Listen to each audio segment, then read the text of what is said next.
Ang kamot lang kita. 2, 4. Nakahirap sa kanilang balikan na makikita ko wala na. Nung bumalik po kayo sa bahay ninyo, ano po ang sitwasyon ng bahay ninyo? 5 na. 5. Ay, tama. 6. 6. Umiyak yung asawa ko. 1. Po yung bakit kami sa barangay hall. So, nagtayo na ko rin. 3. Pating bubong. Ginagasanggap po ng isang buwan ko yun. Templa ko dito sa shoot. 5. So, paano yung bagong taon? Paano yung mga susunod na buwan? Diba?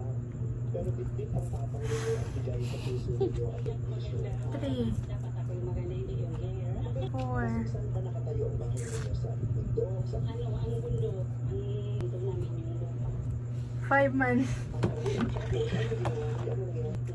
May kasamang mga may mga kasamang mga kawayan. Anak ko, sabi ko, kuya, pinula na. Natatagunan na ako pa. Naipangalan doon sa kasi Three. Tapos, tinawag ko, kuya, tinulak mo yung mga namin gamit. bumalik pa, nakabalik na kayo rin dyan sa bahay ninyo. So, Kasi umuwi sa Five. lugar. may minahal ba dyan sa lugar ninyo? 1.